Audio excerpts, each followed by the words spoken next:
on this episode of Edge of the Web. Even if you rank number one now, that doesn't mean you're not halfway down the page, right? Ranking number one doesn't guarantee that people will see you if you're not in an answer, knowledge graph, map, whatever. If you're not in one of those hosted assets, you still could be halfway down the page. Your weekly digital marketing trends with industry trend-setting guests. You're listening and watching Edge of the Web. Winners of Best Podcast from the Content Marketing Institute for 2017. Hear and see more at edgeofthewebradio.com. Now, alongside Tom Broadbeck, here's your host, Aaron Sparks. And welcome back to the Edge. Hey, every week we're broadcasting from Edge Media Studios located in downtown Indianapolis, Indiana. We're bringing you all the latest trends, all the marketing influencers in the digital marketing space, and an authority from around the planet. Very blessed to be able to have this show and be able to talk into the space of digital marketing, unpack some great thoughts and concepts around digital marketing. You can check out all the shows over at edgeofthewebradio.com. That's edgeofthewebradio.com. You're powered by Site Strategics, the title sponsor of the show, as well as our own home-based headquarters here of digital marketing here in Indianapolis, Indiana. If you're interested in what we do at Site Strategics, we do agile digital marketing, sprint-based and results-based marketing, where we look at what we can track and build out an entire tool set for digital marketing access, digital marketing broadcast, and show you results, let alone just some good numbers from a Google Analytics sheet. So you can learn more at sitestrategics.com. That's sitestrategics.com. And hey, we'll give you a free hour of consultation, and perhaps we can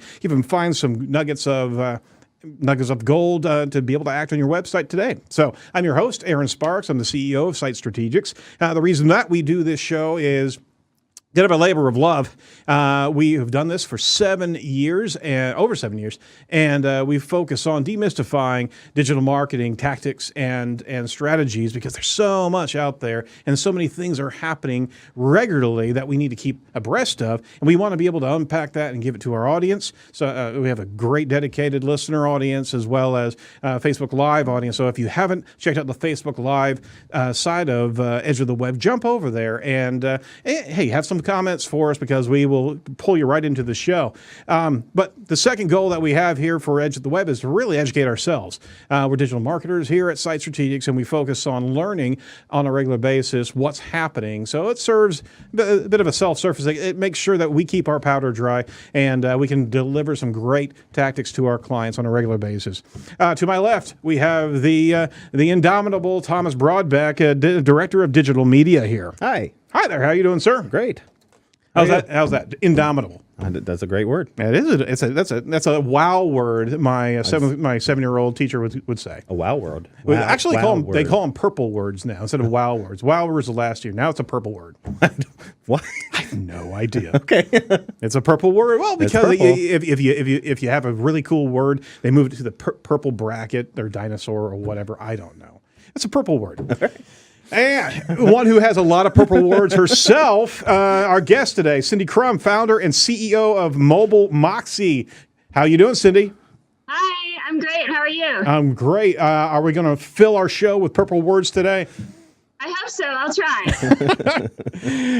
So we're going to dive into mobile first, and really about the changing landscape of Google. But each and every show, we want to bring our listeners some trending news that's right off piping hot. So if you're ready to jump in there, we can go take on the news. How about that? Yeah, sounds great. All right. So let's take you through the latest digital marketing trends. I was very excited to start my reportings. This week's trending topics.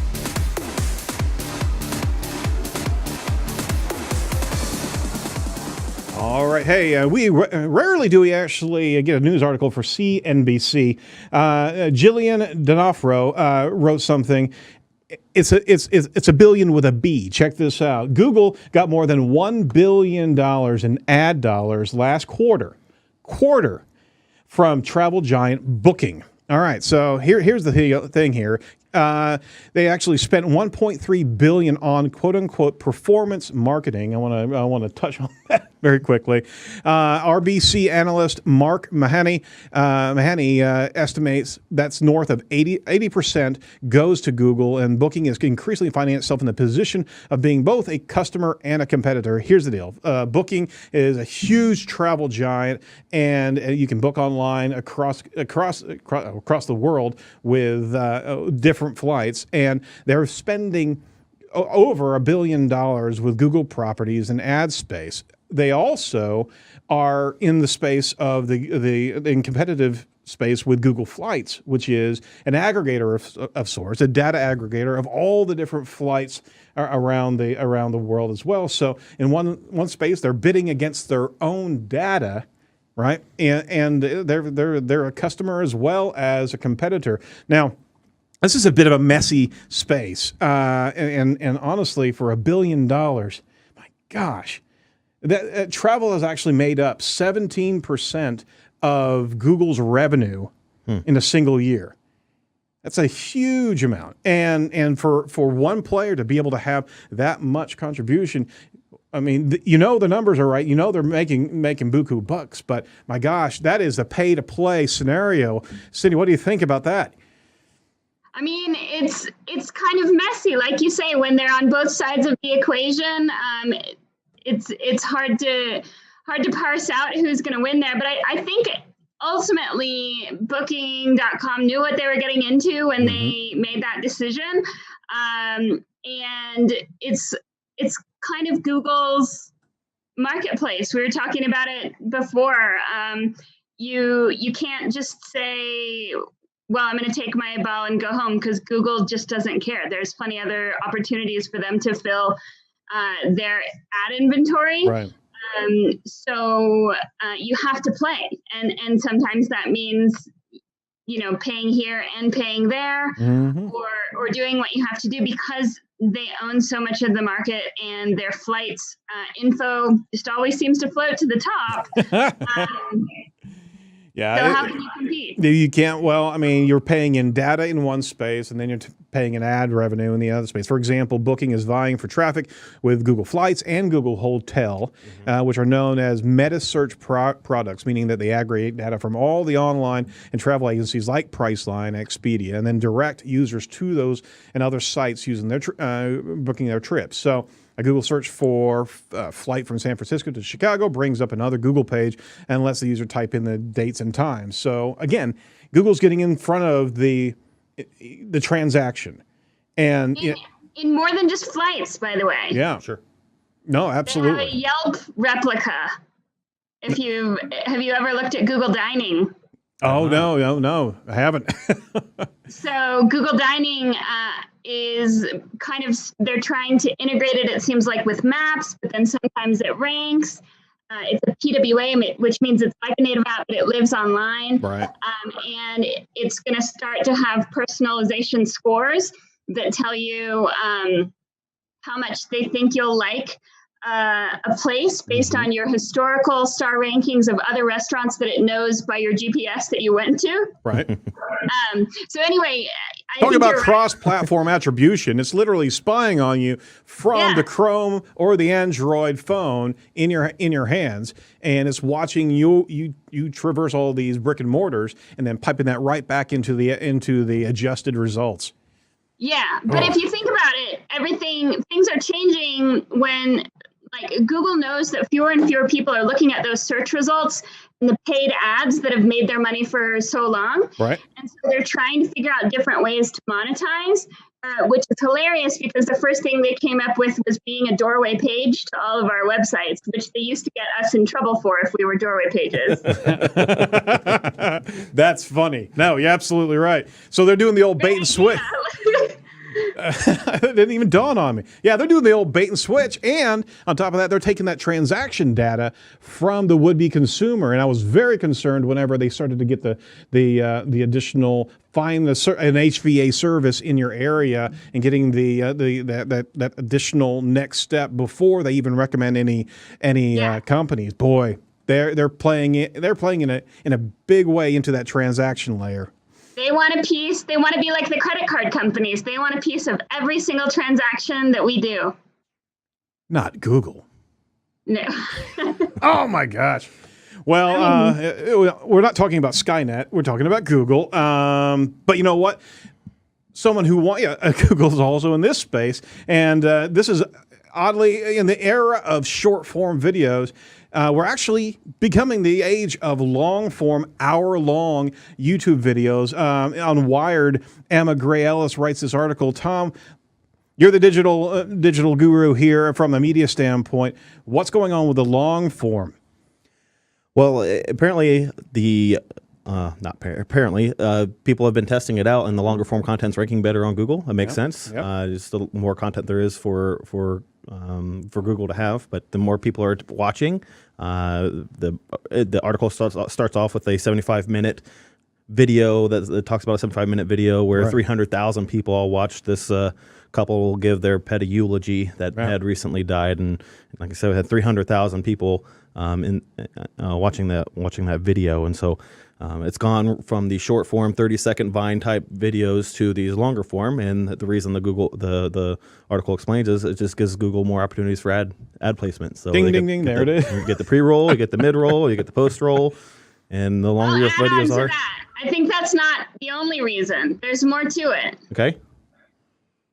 Google wants to play in the TV space with Absolutely. all the cable cutters, Netflix, Hulu, and who else? Amazon, and maybe Google all stand to benefit, because just because people are cutting their cable subscription out of their budget doesn't mean they don't want to watch TV shows and stuff like that. And so Google is starting YouTube TV and all the sub channels of YouTube TV for kids, YouTube TV sports. They want to be a cable TV replacement. They're creating their own content, just like Netflix does. They want to play. Yeah, absolutely. They want to play, and this is the era of the fractionalized, personalized watcher now. So, I mean, the cable cutters broke away from the structure that wasn't personalized for them, and the cable companies really screwed up. They could have developed personal channels and really customized that user audience, but the online video giants have stepped in, and you better believe the YouTube assets that you're going to see are tied into your Google search queries, your Droid data, and what have you. And YouTube is right now, I mean, to the focus of this article with the long form, it's certainly, a 4 or 5-fold monetization play.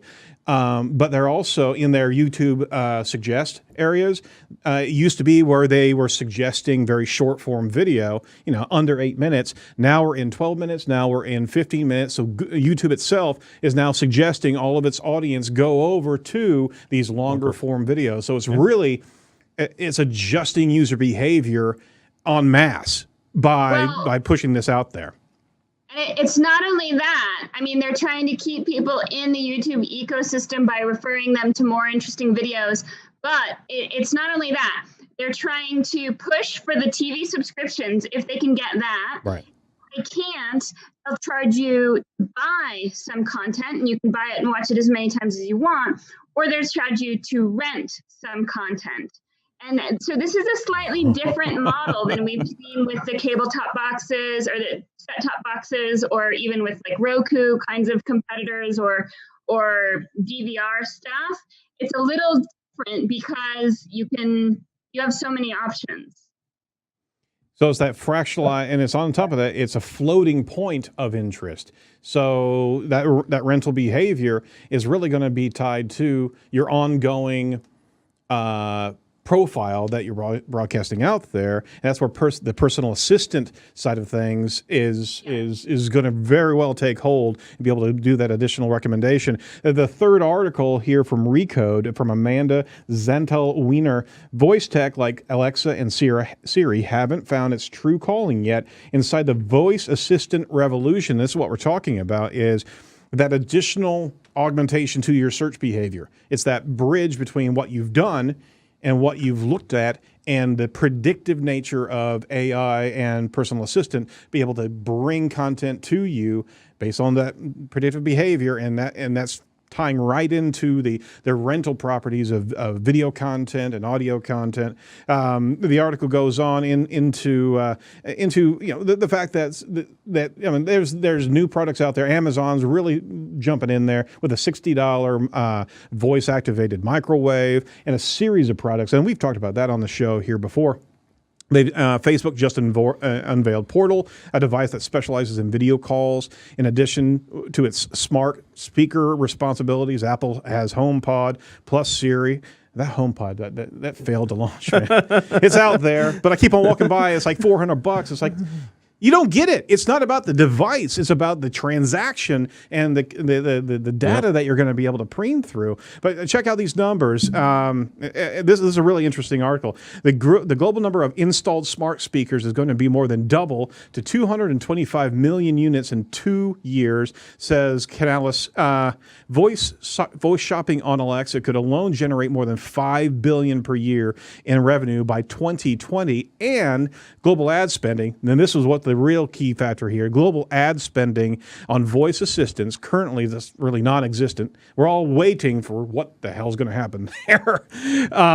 Will reach 19 billion with a B, 19 billion by 2022, nearly the size of the current magazine ad budget per Jupiter Research. So these are huge numbers, and we're all in trepidation into a particular degree of what's going to happen in the voice search monetization. Cindy, take the floor. What do you got there?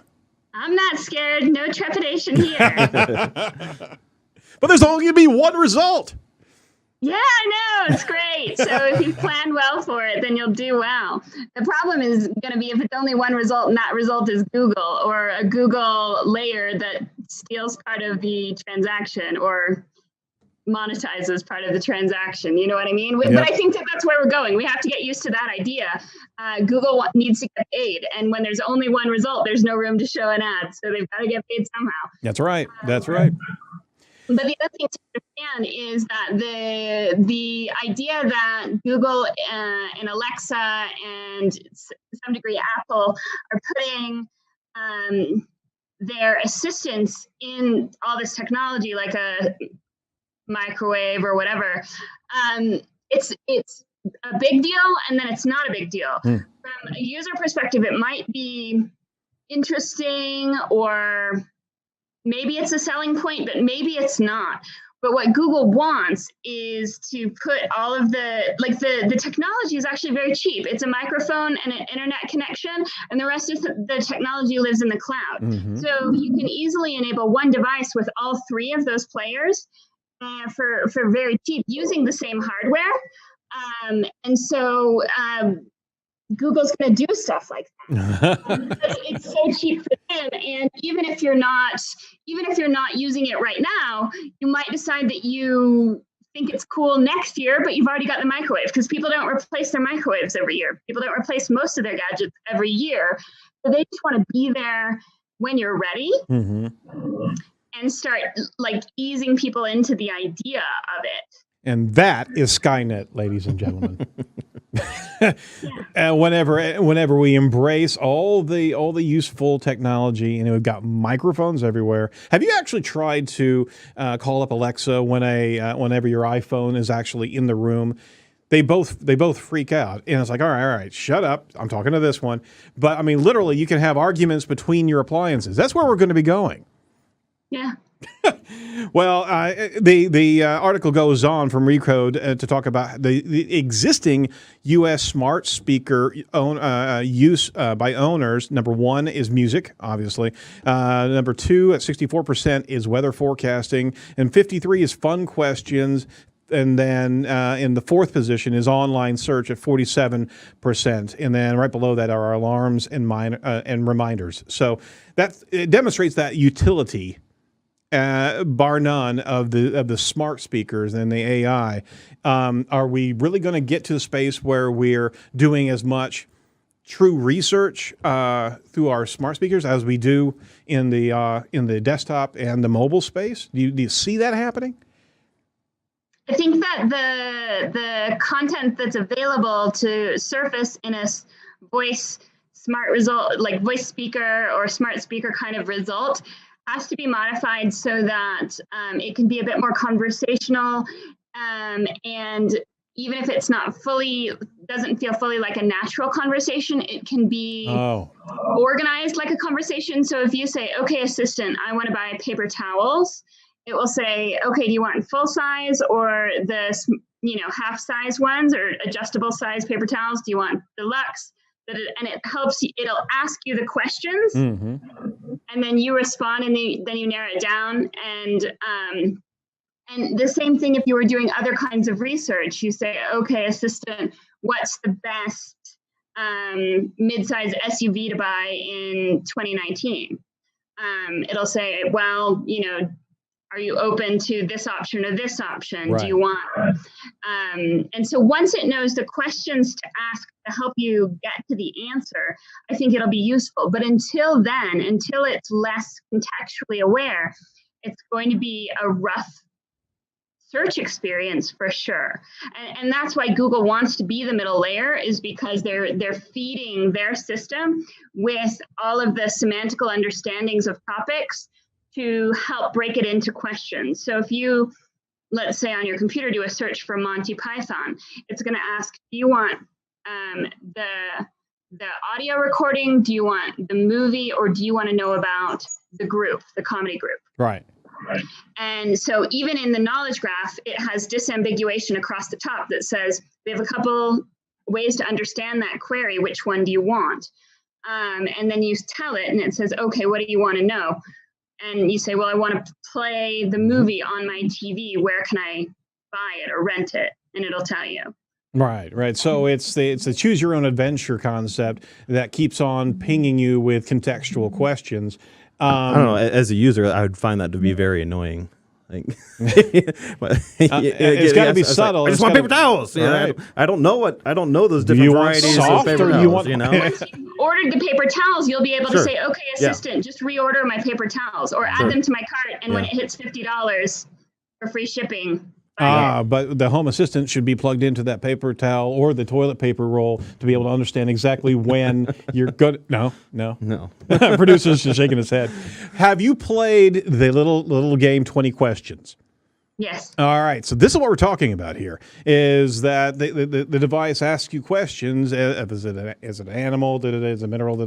And it's contextual based on those answers. And invariably, it gets the right answer. So what we're really talking about is that contextual nature. And it's got to be sublime. It can't be just in your face, because people are going to get irritated. But it's the way that Google's going to provide reconnaissance to train itself. That's where we're at right now. So you're absolutely right. We're still going to unpack the Google landscape here. Hey, that's a great wrap up of the news items, and we certainly want to have you subscribe to the newsletter, where we can drop all these news items right in your inbox. So if you go to the edgeofthewebradio.com, sign up right there, or you can text to the number 22828, the word Edge Talk, and you can sign up right at your smartphone. Do not do it while you're driving, please. But we'll send you nuggets of gold of the interview synopsis and who we're going to be talking to next. So make sure you sign up. We certainly appreciate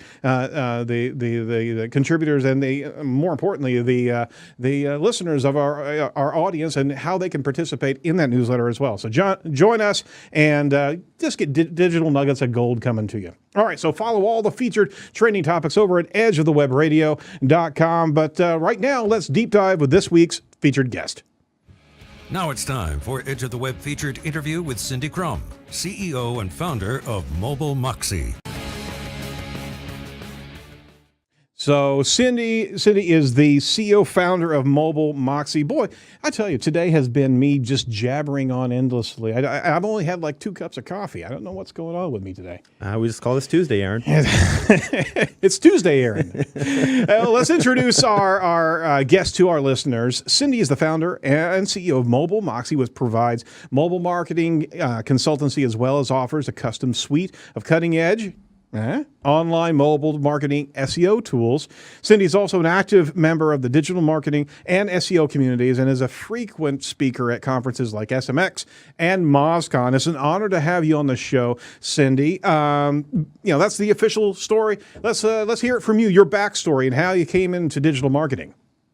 Sure. I've been doing this for quite a long time. We're actually celebrating our company's 10-year anniversary at the end of the week. So that's really exciting. I've been doing mobile SEO for a really long time, since before the iPhone was a thing. I was doing mobile SEO for websites and really, really bad user experience kinds of phones. And I got into it. Well, I first started by building websites, and then all of a sudden they didn't rank and the clients weren't happy. So I had to figure out how to make them rank. And then I decided I liked that more than building the website. So I just did that on my own. And then I got a fancy phone, and the search results were so bad. So I decided I needed to figure out why they were so bad. And start telling people how they could make their stuff, the right stuff, rank well in Google mobile search results, because a lot of wrong, bad, low quality stuff was ranking there. So, by sheer necessity, you got into the mobile marketing side of things. Tell us about your company, and tell us about where the company has been and maybe some of the clients that you serve. Sure. We're located in Denver, Colorado, and we're a remote team, which means that we don't have an office. Everyone works from home, which they like very much, because we can do PJs. And then I travel a lot, so I can't always do PJs. And I speak at conferences and stuff like that. We've worked with lots of huge companies from around the world. Mm-hmm. Viacom and a lot of the brands within Viacom. Oh, cool. We worked with eBay. We've worked with Target. I'm trying to remember the ones that I'm allowed to say. Big ones. If you shop there, we might have worked with them. Oh, that's fantastic. Yeah, that's huge. So, I mean, we're in good company, everyone. So you speak at a number of conferences, and you just spoke at Digital Zone 2018 in Turkey a couple of weeks ago, and you talked about mobile first indexing. Now, that concept's been talked about and it's been in the buzz space, and we certainly have alerted our listeners whenever mobile first indexing first came to be. But, we've never done a show on just unpacking what that means outside of responsive design, and that's not in its entirety what we're talking about. So the first point you made in that presentation was that Google is changing and most marketers are missing the point. What's the point? Well, so more than half of searches now are on a mobile phone. And so if you're ignoring mobile SEO, that kind of means you're ignoring more than half of your audience. And I think a lot of SEOs just focus and do all their testing on desktop, and they think if they're ranking well on desktop, they're good to go. But mobile search results change and are much more variable than desktop results. Mm-hmm. Location plays a bigger factor in, the operating system and screen size plays a bigger factor in. And a lot of SEOs are just ignoring it and pretending it's going to go away, and it's not. And those two pie charts that you just showed, one of them shows that mobile behavior is so different. The one on the right, more than 61% of mobile searches don't result in a click, or at least they don't result in a click to a website. People are getting the information that they need directly from Google, whether it's a map result and they're finding when is the place open, or what is the address, or they're calling directly through the Google Maps feature, or they're getting a knowledge graph answer, or they're getting a video that's directly in the search result, or they're getting one of the utilities like any of the clocks or weather or currency conversion. They're building so many more tools. And so it really does seem like Google is trying to either host the result that they want to show users, or host part of it, like a featured snippet or an answer. Mm-hmm. They kind of show you the teaser, and then it's up to you whether or not you want to go deeper and click. So many people, though, get those answers from there. And the thing about that is most SEOs have their heads in analytics all day, and that 61% of no-click searches aren't going to show up in your analytics. So your analytics only show 49% of the traffic. Right. Right. So That's lame. If that's how you're doing SEO, that is lame. that's just lame, people. Well, that's the thing, is that we have to get our information out there, not just trying to get a higher click-through rate, because the nature of the beast is that this mobile platform, and we talked about it earlier in the show, is that there's a new level of consumption that's non-click consumption, and you've got to have the most relevant information, because Google is truly has evolved their space into a knowledge repository and dispensing of information based on that utility based on the utilitarian aspect of mobile search. So you got to be able to serve up schema. You got to be able to serve up this content that Google's going to lap up, right? Yeah, absolutely. And it's different strategies. It's not coming from links necessarily. It's coming from creating good XML feeds, integrating with apps, integrating with Google Actions and Assistant apps, all of those kinds of things. And then the schema markup, that's what really does it. And schema's been around for a while, but some of the other things haven't. But the thing is, so many SEOs just don't even know what impacts a mobile ranking, or they test on their phone and they assume that it's going to be the same for everyone else. Mm-hmm. I don't even know how they justify not looking at mobile. Well, and that's a stark point right there. If your SEO or your digital marketing firm isn't looking at the mobile space, and not only the competitors in there, but what is the information that the consumers are seeing from the topography of the search result. Yeah. Because you've got to see the Google elements there along with the link content or the SERP listings itself, right? Yeah, even if you rank number one now, that doesn't mean you're not halfway down the page, right? Ranking number one doesn't guarantee that people will see you if you're not in an answer, knowledge graph, map, whatever. If you're not in one of those hosted assets, yep, you still could be halfway down the page. Oh my gosh! I mean, I just never thought I'd hear on. I mean, we've been primarily an SEO show for a while, but we've been. I mean, that's one of our core pillars, and I just never thought we'd hear on the show Google ranking number one doesn't guarantee you results.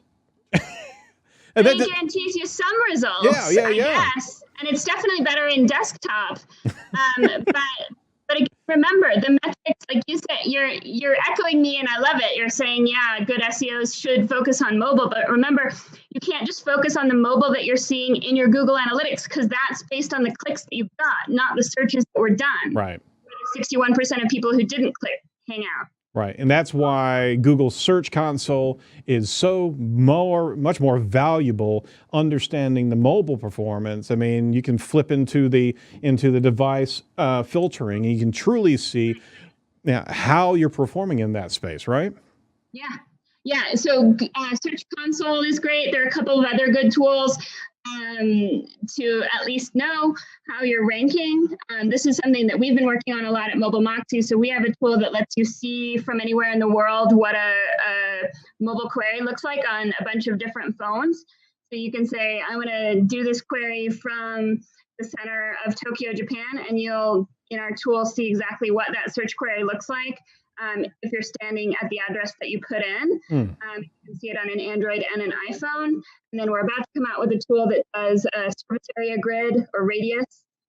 So you can see how far away you have to get for the rankings to change. Oh, wow. Now that is beautiful. And we wanted that. We've been pining for it, actually, since we lost that inside of the Google search results tool set. As soon as they removed that location tool, I mean, we've been kind of empty. Now, some ranking tools give us the ability to set a particular target geo, but you can't just set one area, especially as we're now at the zip code level, and mobile's changing even to that level of regionality, right? Yeah, absolutely. And Google wants that because it makes it harder to game. And they don't want to make SEO easy, right? So no. Google is going to tightening up and making the results as different as they can based on geography, and based on personalization. They're not doing the personalization a lot right now. And they've said that, but geography, they sure are doing a lot. Oh yeah, and it's coming. And again, to the point of the AI side of things, and the Google Assistant side of things, it's absolutely going to change. Everybody's search result is going to be personally oriented, and to a degree, it is. But it's certainly going to be deeper. The knowledge graph. Let's talk about the knowledge graph here for a second, because our clients are asking about that somewhat regularly. Is what gets you into that space, and what can you affect, and how? Well, first and foremost, how do you go about picking the target of what you're trying to modify? How? Well, I'm asking so many bloody questions. Let me back up. What affects knowledge graph, and how could somebody groom their site to be more apt for that placement? I'll just stop there. Sure. So being a number one cited resource on a particular topic is the easiest way to get bits into knowledge graph and then schema and stuff like that. The problem is Wikipedia has cornered the market on being a top cited resource for so many different things. Mm-hmm. So if you're not already cited from Wikipedia, then things could be hard. But if you start to look at the way that Google My Business listings are starting to look and be presented in a search result, they're almost looking like a knowledge graph, mm-hmm. where if you claim your entity, right? Have you seen this ability in Google now where they have an entity listing, like a topic, and if you drill into some of the little tiny gray buttons, it'll let you claim your entity, and that pushes it, I think, over into something that's much more like a Google My Business page where you can say stuff about the entity, or just an entity page where you can just inform and claim it and vet things. But it seems like there might be a convergence there, mm-hmm. especially for businesses, because Google doesn't want the knowledge graph to be a business directory, potentially, or maybe it does, but it wants businesses to be able to make changes and not have to crawl and wait for those changes to go live in the canonical Google answer. Mm-hmm.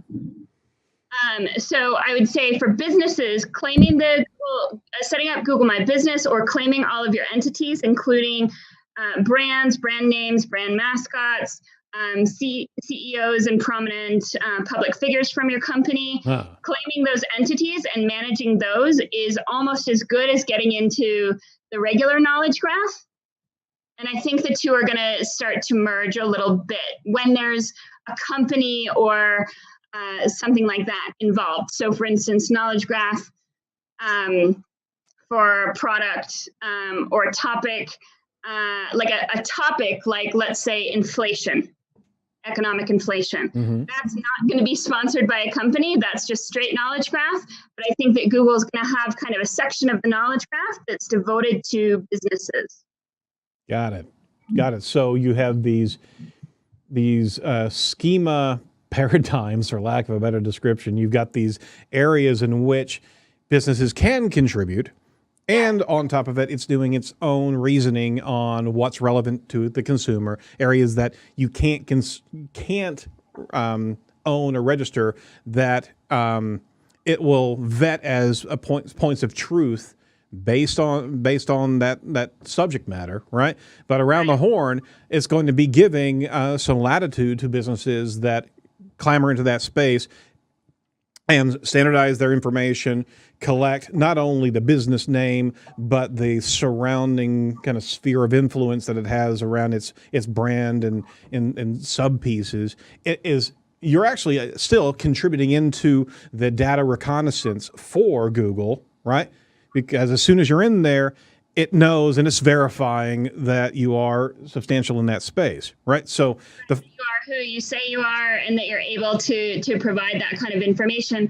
And you can see it's already happening quite easily with the big brands. So Knowledge Graph has always had some of the big brands in there and given you feedback about publicly traded companies like Nike, for instance.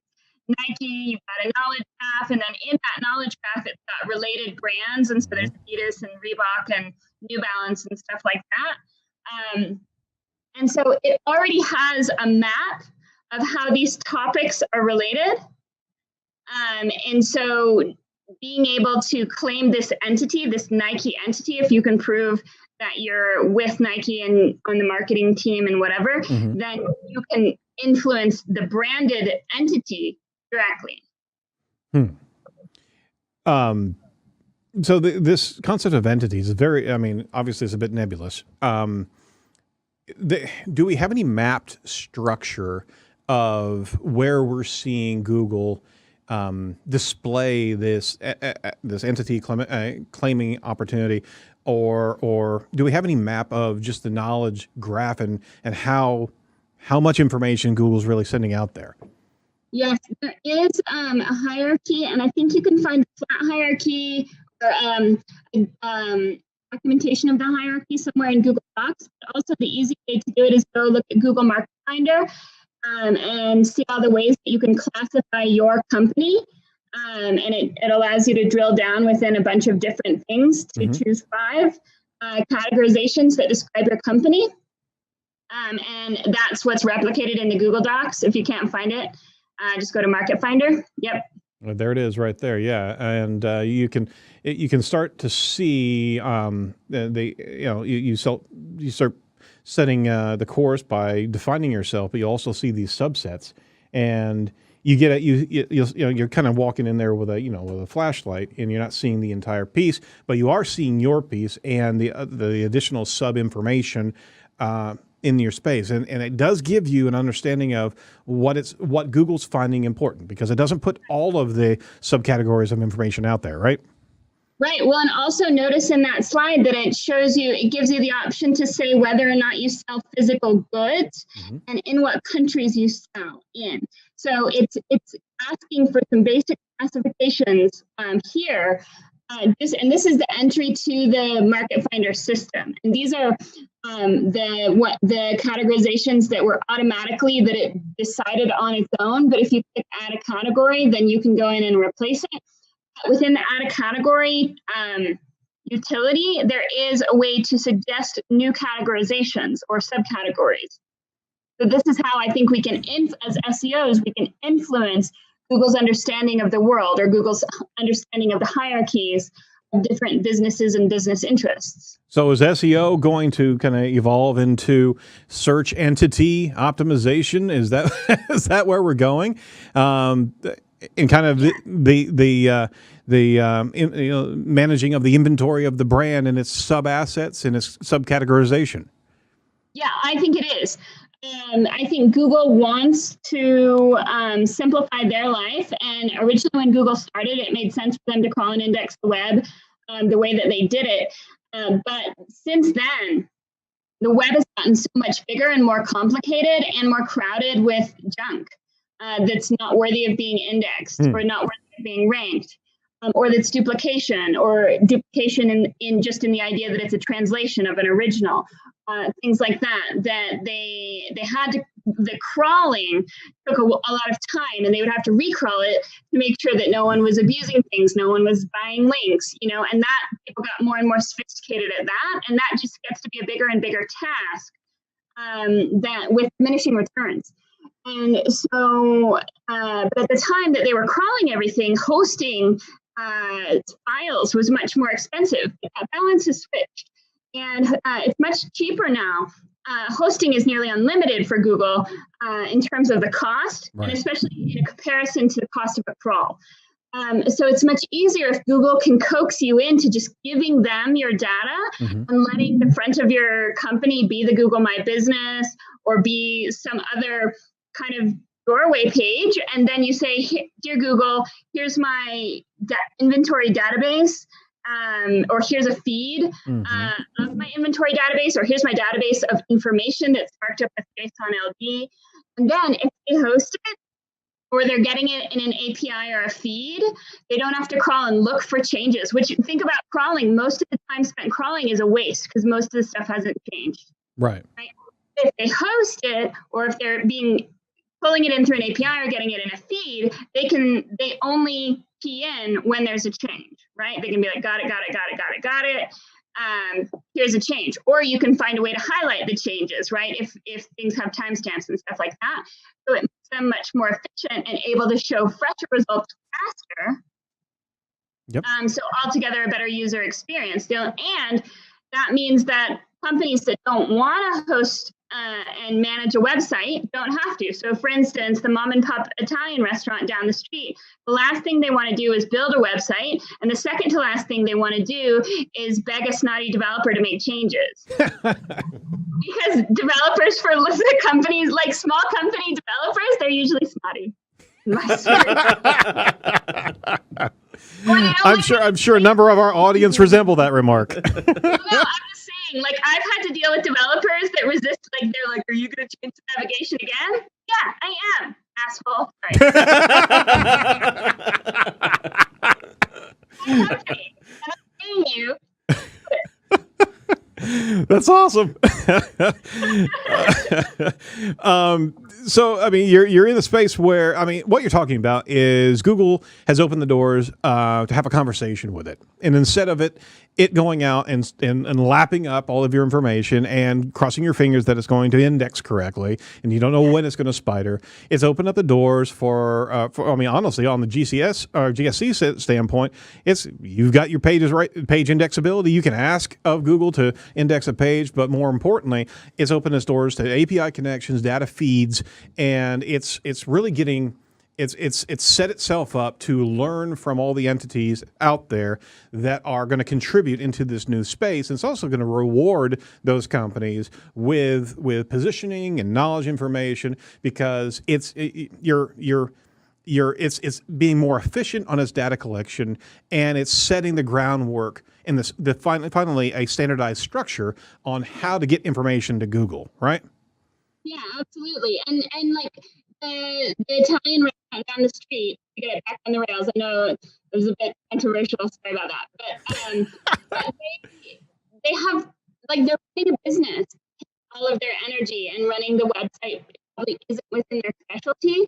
But Google for years has said, oh, the only way to be here is to have us crawl your website, or then they did Google Places or Google My Business. And that was the beginning of that, but that still was not competing really well with websites. But now the Google My Business, it does start rank at the top. It has the interactivity. It has the ability to make a reservation, even to add a product feed, add menus, or to generate its own website. And so I really do think that they're trying to enable companies that are so small that they don't want to have a web team to update the information and keep it updated on their own, because so many small businesses either got tight on budget or couldn't find the right developer and stopped updating their websites, you know? Yeah. Like we see all the time. Yeah, we've seen that regularly. In fact, we had a client that their Google My Business literally had a site that somebody built on their team that they didn't even know they built, right? But we had a link going back into the Google space. Over the course of the month, I had 1,000 hits to its own right. property. So the thing is, and what we started this show with is Google getting into that middle layer. And it's not only about information, it's also about the real estate, and it's also about the transaction whenever it starts providing areas where quotes can start generating, calls can start generating. It's truly finding its space in that area. So the game's changing collectively, is that it's no longer on our own hosted properties, right, where we focus on conversion. It's leveraging the assets that Google gives us and allows us to interact with and be in compliance, but also give as much information to Google as possible. Yeah, I think so. The more information you can just give directly to Google, the better off you're going to be in the new SEO. Building links, building out websites, it's good, but it's not going to get you in position 0 unless it's for an answer. So position 0, for our listeners who don't know that, I mean, that's the knowledge panel. That's that above first place ranking that is truly Google endorsement and such a huge factor of value. I mean, that's the trophy that we're going after now, right? Yeah, absolutely. This is incredible information, Cindy, and we certainly recommend all of our listeners and audience go over to your slide deck and listen to some of the presentations. We did want to end our show covering progressive web apps. That's not our strength over here at Site Strategics, and we really wanted to kind of ask you to unpack that and get familiar with what you're talking about in that space. So can you lay down a bit of a history of what progressive web apps are? Sure. So a progressive web app is a web-based utility that looks and feels like a native app, but is hosted outside of the source on the web. So let's see. Google has a bunch of progressive web apps. They have the dining one that I mentioned. They have one for sports. And then there are a bunch. If you go to pwa.rocks, there are a good list of progressive web apps. My favorite one, if you're playing along, is progressivewebflap.com. It's a version of Flappy Bird. Yay. All right, everybody, stop what you're doing. Let's go. But there are a bunch of databases of example PWAs. And it basically it's a website plus a couple extra files. The extra files are an app manifest, which is just a text document with a couple specific fields that you need to put in there, and then a service worker. And the service worker is a file that tells the website what assets should be cached locally to the phone to make the app experience faster. And you set up your own service worker. And what happens is when someone goes to the website and downloads the PWA, it gets the service worker and it gets the app manifest. The app manifest creates the little logo on your phone and gives it the title, and it has the splash screen and stuff like that. Mm-hmm. And then the service worker has the app shell. So imagine any normal website. When you're clicking around, a lot of the page doesn't actually change. You've got the same header, same navigation, same sidebar, Sure. Same footer, and it's just the guts of the page that change. So they said, hey, why are we sending that and re-rendering that on every single page request? That's dumb. Let's stop doing that. Let's make an app shell and save it and just get the text and the images as people click around. And so that saves a lot on load time, on the amount of data that it takes to load a new page, and all that stuff. Does that make sense? Yeah, absolutely. So it's another kind of iteration. I keep on AMP keeps on coming back into my mind. Is that you're loading up streamlined content on the Google CDN? It's holding all of the physical attributes and it's just pulling in that information in. In the same vein as you've got all the physical attributes of the website, the standard, the consistent shell that Google's offering for free, right? Well, you make your own service worker, but they have utilities to help people make service workers. But yes, the idea between AMP and PWA is similar, but not the same. Mm-hmm. AMP speeds up the load time by using a very, very limited set of HTML and JavaScript instructions, and by limiting file size throughout, and by using the Google CDN. So that gets a lot of speed. They don't do necessarily an app shell per se. Mm-hmm. But important note is Google has started talking about AMP and PWA together almost always. Now, when they talk about PWA, it's almost assumed that it's AMP. Mm-hmm. And it's almost assumed that it's also an SPA. You know SPA? No, I don't actually. Uh-oh. So it doesn't have to be, but a lot of the examples that they're giving now are single page apps, SPA, which means it's almost like an old Flash site. Yeah. Or it's heavily JavaScript site where it's just getting stuff from the server constantly and not necessarily changing the address bar. Okay. So that's important from an SEO perspective because how does it get indexed? Right. So the answer is, basically, my best guess, Google doesn't have documentation on this. It's parsing the JavaScript, isn't it? No. That's what you would think because they're doing deferred JavaScript rendering. But what it's doing is it's creating an API. You have to register your service worker with Google. You have to say, "Dear Google, here's my service worker." Oh. It's creating an API to the service worker, and then the service worker is only caching and saving, or the service worker is highlighting what is the guts content and what's design, and then Google just wants the guts. Yep. And so it's like creating an API.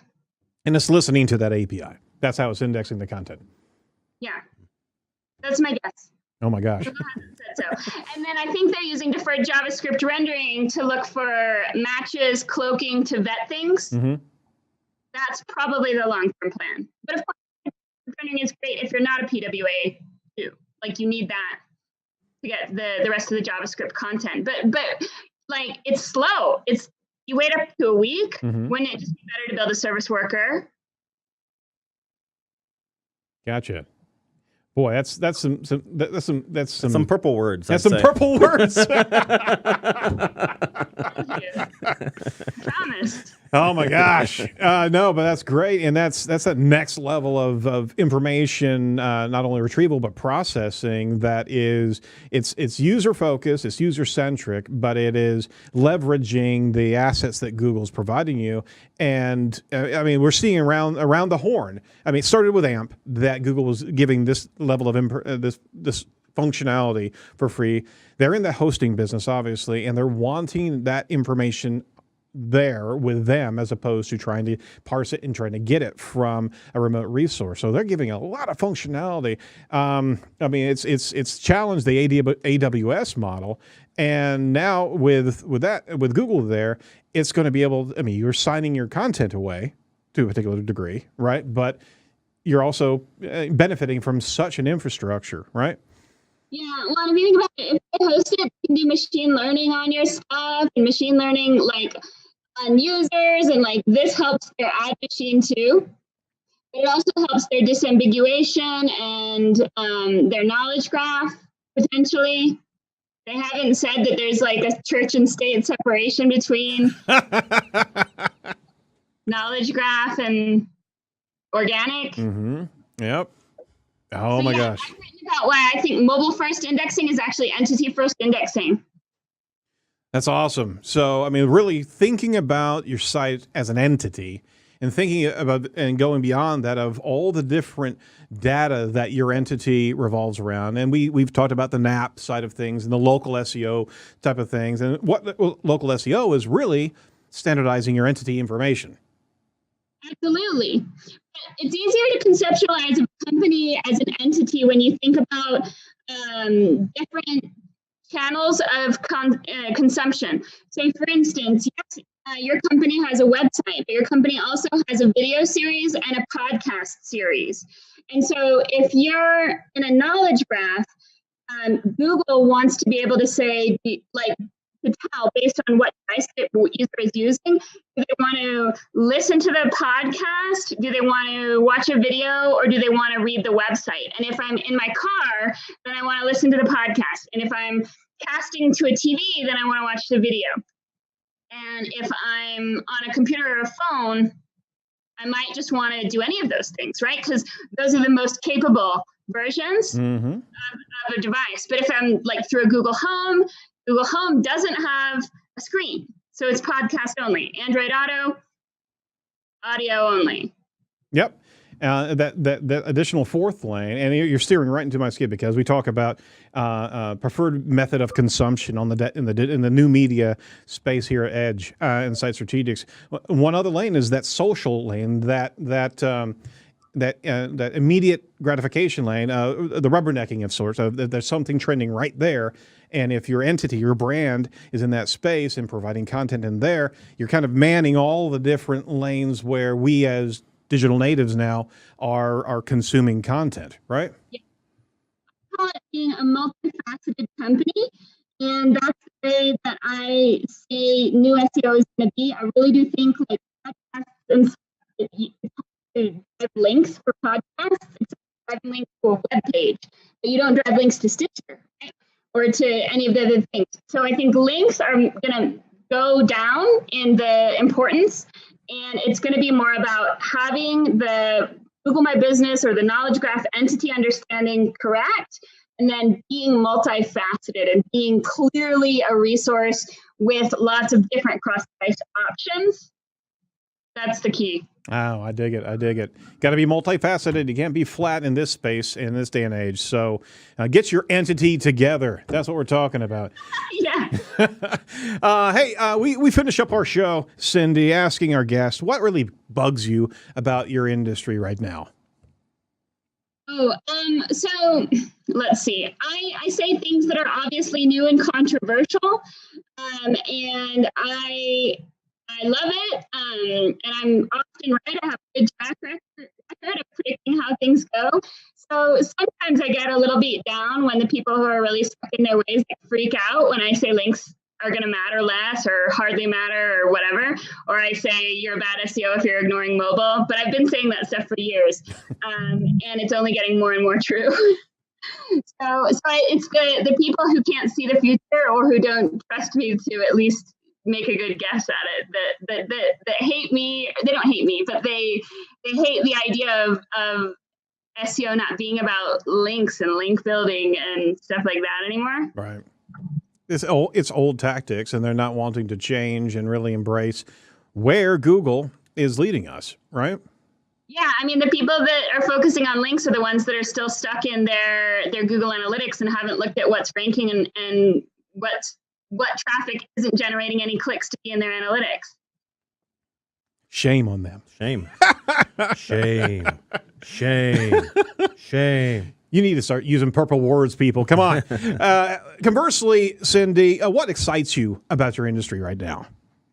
Oh my gosh, all the new stuff is so exciting, and just watching it change and like watching predictions come to fruition. I mean, that's a huge ego boost when I get it right. And then it is a fantastic group of people in our industry, and they're so smart. There are a lot of really giving, really generous, really, really smart, amazing people out there. And I get to see them a lot, just going to conferences. A lot of the speakers hang out, and they're some of the best people I know. So. Oh, very cool. Well, we certainly appreciate you as a standard bearer of the evolution of just the optimization space, because it's no longer links. It's no longer, God forbid, spam content. We're in a whole nother space, and we're it's being defined, and the structure's there. Finally, the structure is there to a much greater degree, right? It's getting there. Well, we certainly want to promote anything for you. Mobile Moxie, right? Yeah, Mobile Moxie. We've made some of our tools available for free. The search simulator that I mentioned, where you can test a search ranking anywhere in the world, that's available. You get like free tries, and then we suggest you sign up. And then same with Mobile Page Emulator if you want to test your landing pages, or it's a totally interactive page all the way through conversion. That one's great for PPC people. Oh, wow. And then we have an app tracking software as well that's great for international apps. Most of the app platforms out there make your life really hard if you're doing international ASO. And we make it easy because it was built by SEOs who are used to having huge volumes of apps and huge volumes of keywords, which is not true of our competitors. They give you 10 keywords, and you have to click in and out of each country and in and out of each app, and we'll show you everything on one screen. Oh, very cool. Now, we certainly recommend our listeners go try that out, and heck, I mean, sign up for Mobile Moxie. It sounds like a fantastic tool. Well, we're certainly going to jump in there and try it out. Well, to wrap up, Cindy, any last words for the digital marketing audience that's listening to this show? And mind you, we've got a worldwide audience here. 23% are out of the UK or Europe. Ireland. Out of Ireland, actually. So with an Irish accent. No? So any final thoughts for the new media digital marketers? I want to thank everyone for being part of the awesome industry. I want to welcome them to try our tools. I want to encourage them to celebrate with us this Friday in their own way, in any way of their choosing, for our 10th anniversary. That's right. You have a 10th anniversary, so are you going to live stream that? No. That would be bad, right? No, it would be fine. It's just going to be like party, but not a rager. We're a small company. Well, I mean, you are spread out around a lot of different areas, right? So you could have this long form video, right? But I'll leave it to you. You video yourself and your team celebrating with a beer on or something like that. I think I'm actually going to be in a tree stand this Friday, so That's better for beer. not entirely true. I've only heard. All right, well, Cindy, thank you so much for your time. We really enjoyed spending some time and really unpacking this next level of entity optimization. We're going to keyword that, or we're going to buzzword that thing. Thank you so much, and keep shining the light on what's new and what's trending, and we'll certainly watch it and share your information from afar. All right. Thank you. Oh, you're more than welcome. Thanks so much. And thank you to all who are listeners and participants of Edge of the Web Radio. Special thank you to our colleagues at Site Strategics, especially our guest, Cindy Krum. Make sure you check out all the must-see videos and audio and news articles over at edgeofthewebradio.com. That's edgeofthewebradio.com. We will be talking to you next Tuesday? No. Next Thursday. Next Thursday. Next Thursday's Thanksgiving. Yeah. The Thursday after, we're right. talking to Jeff Allen. He's the president of Hannapin. Oh, cool. And he cool. wants to talk AI and some machine learning. So. Yeah, we haven't talked to Hannapin in a while. Yeah. Very cool. So from all of us over at Edge of the Web and Site Strategics, have a very, very thankful and blessed Thanksgiving. And take the time away from the digital space for a little bit. Just be with your family, but be right back here next the following Thursday for another show of Edge of the Web. Thanks so much, and do not be a piece of cyber driftwood. Bye-bye.